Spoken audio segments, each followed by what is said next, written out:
En este video trabajaremos las aproximaciones, las raíces y sus propiedades. Aproximación. Aproximar es determinar la cantidad de cifras significativas o importantes de un número. Existen dos formas, por redondeo o por truncamiento. Las aproximaciones que son menores que el valor exacto se le llama aproximaciones por defecto y las que son mayores, aproximaciones por exceso. Truncamiento. El truncamiento es el número que resulta de suprimir las cifras a partir del orden de aproximación. Por ejemplo, si nosotros trabajamos con el decimal pi, 3,1415,9 y continúan los decimales, y lo aproximamos a la centésima, entonces tenemos que tomar décima, centésima y todo lo que viene a continuación simplemente lo omitimos. De esta manera queda el número 3,14. Redondeo. El redondeo es cuando consideramos la aproximación decimal más cercana al valor exacto. Por ejemplo, redondear el decimal 1,3792 a la décima, esto equivale a 1,4. ¿Cómo realizamos esta aproximación? Para hacer el redondeo de esta cifra, lo que tenemos que realizar es recordar siempre que la décima corresponde a un número con un solo decimal, o sea, con una cifra después de la coma.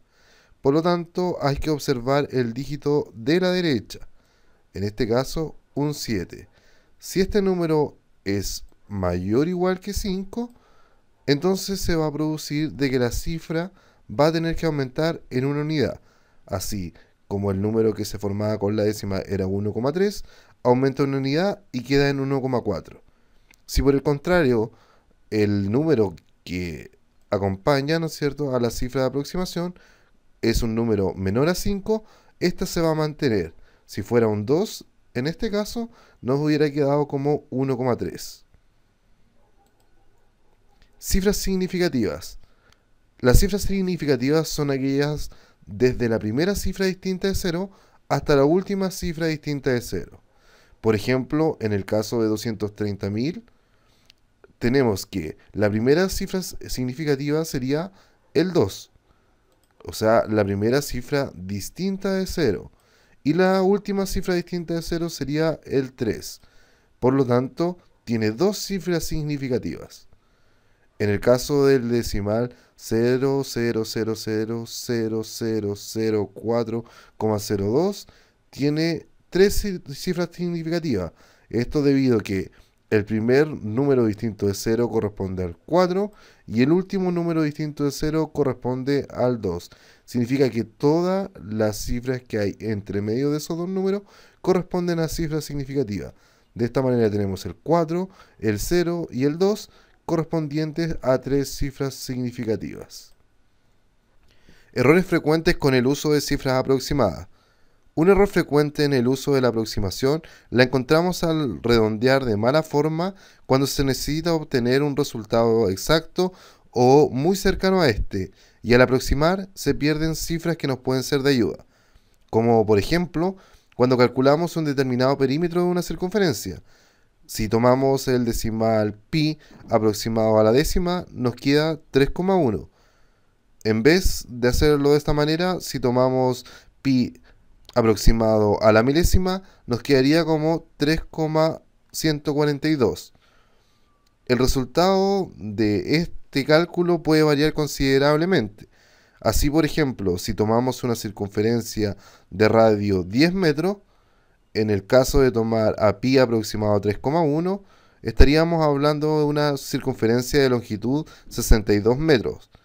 Por otro lado, si tomamos a pi aproximado a la milésima en 3,142, el resultado sería 62 metros como 84, es decir, 62 metros y 84 centímetros, existiendo una diferencia de casi un metro entre estas dos. De manera que puede en una construcción tanto faltar material como sobrar material. Raíces. Un número a es la raíz enésima de b si el a se puede multiplicar por sí mismo una cierta cantidad de veces para obtener el número b.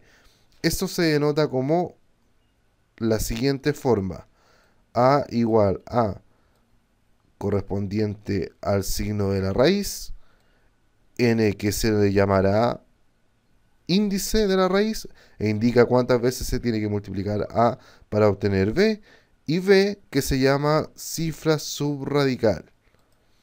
Por ejemplo, la raíz cuadrada de 81 corresponde a 9, ya que 9 por 9, es decir, 9 al cuadrado, es 81. Por otra parte, la raíz cúbica de 27 va a ser 3, ya que si 3 lo multiplicamos por sí mismo 3 veces, nos entrega por resultado 27. Exponente fraccionario. Un número con exponente fraccionario se considera como la potencia de un radical. Es decir, si nosotros tenemos la potencia a elevado a n dividido en m, esto lo podemos transformar como nuestro a corresponde a la cifra subradical, el n corresponde a la potencia de nuestra cifra subradical y el m corresponde al índice de la raíz. Leyes de los radicales. Primera propiedad. La raíz enésima de una potencia enésima corresponde a la cifra subradical. Es decir, si nosotros tenemos una raíz con índice y la cifra subradical con el mismo exponente que el índice, entonces hacemos una especie de cancelación y nos queda solamente la cifra subradical.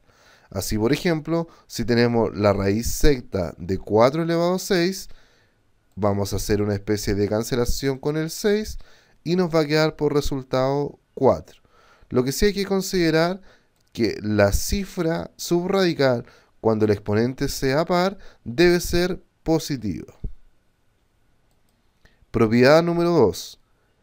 Para la multiplicación de raíces con igual índice, lo que se hace es simplemente raíz enésima de a por raíz enésima de b. Vamos a conservar la raíz con el mismo índice y simplemente multiplicar las cifras subradicales.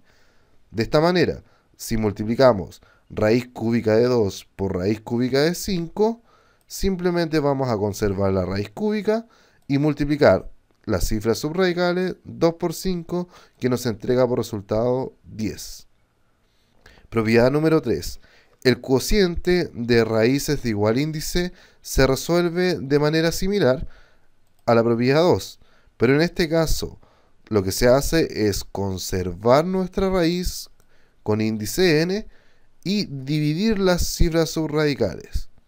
De esta manera, si por ejemplo tuviéramos raíz quinta de 12 dividido en raíz quinta de 4, simplemente conservamos el índice, raíz quinta, y luego dividimos 12 en 4, simplificando de esta manera y quedando por resultado raíz quinta de 3. Propiedad 4. La multiplicación de raíces con igual cifra subradical y diferentes índices va a corresponder a la multiplicación de los índices para poder obtener la nueva raíz, y luego de eso la cifra subradical se conserva y como exponente a la cifra subradical se le agrega la suma de ambos índices. Veamos un ejemplo. Si tenemos raíz cúbica de 2 por raíz cuadrada de 2, lo que vamos a hacer es, la nueva raíz tendrá índice 3 por 2, es decir, la multiplicación de los índices de las raíces anteriores, y 3 por 2 son 6.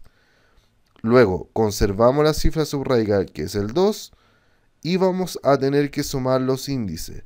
3 más 2 es 5. Por lo tanto, el resultado sería raíz secta de 2 elevado a la quinta.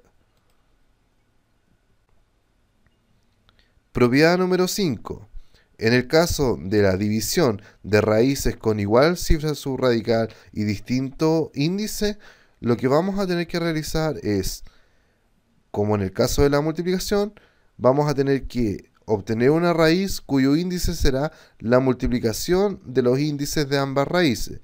Como aquí teníamos índice n y aquí índice m, el resultante será n por m. Y luego conservamos la cifra subradical y vamos a tener que restar ambos índices, n menos m, y lo ponemos como exponente de la cifra subradical.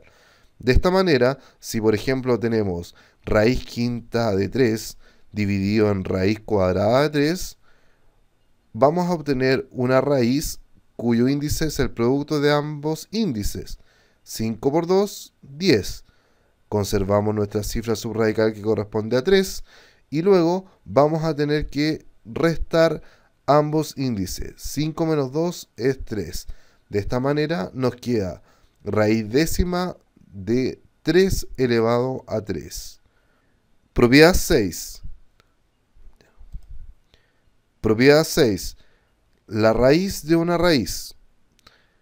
Si queremos calcular la raíz enésima de una raíz emésima de a, que sería lo mismo que tomar la raíz emésima de la raíz enésima de a, es decir, estamos intercambiando las raíces, eso va a ser lo mismo que reducirlo a una raíz cuyo índice será la multiplicación de los índices de las raíces originales y en la cual se conserva la cifra subradical. Por ejemplo, si tenemos la raíz cuadrada de la raíz cúbica de 2 o la raíz cúbica de la raíz cuadrada de 2, para poder simplificar multiplicamos 2 por 3, nos entrega el índice de la nueva raíz, es decir, 6. Por lo tanto es una raíz sexta y luego se conserva simplemente la cifra subradical, es decir, nos queda raíz sexta de 2. Propiedad 7. Si nosotros tenemos que tanto el índice como el exponente de la cifra subradical tienen el múltiplo en común, podemos hacer una especie de simplificación. Veamos un ejemplo. Si trabajamos con la raíz sexta de a elevado a 15, podemos percatarnos que el 6 y el 15 tienen en común el múltiplo 3. Así el 6 se puede descomponer como 2 por 3 y el 15 como 5 por 3. Luego tenemos en común, ¿no es cierto?, nuestro k, que sería el 3, por lo tanto simplemente lo cancelamos y luego nos va a quedar una raíz reducida que sería raíz cuadrada de a elevado a 5. En general este proceso se puede hacer a la inversa. Si tengo la raíz cuadrada de a elevado a 5 y yo multiplico por un número común, voy a obtener una raíz equivalente con distinto índice. Propiedad 8. Si nosotros tenemos la multiplicación de un número por una raíz, es decir, un número no radical por una raíz de cierto índice, para poder ingresar ese número dentro de la raíz, tenemos que elevarlo al índice de nuestra raíz y directamente lo vamos a multiplicar con la cifra subradical. Así, por ejemplo, si multiplicamos 5 por raíz séptima de 4, para poder ingresar ese número dentro de la raíz, tenemos que el 5 elevarlo al índice de la raíz, es decir, 5 elevado a 7, y eso irá multiplicado por raíz séptima de 4. Es decir, vamos a tener raíces de igual índice y simplemente se multiplica las cifras subradicales. 5 elevado a 7 por 4. Lo que hicimos fue, el 5 queríamos ingresarlo dentro de la raíz, le agregamos el exponente 7 y luego lo estamos multiplicando por la cifra subradical de la raíz original.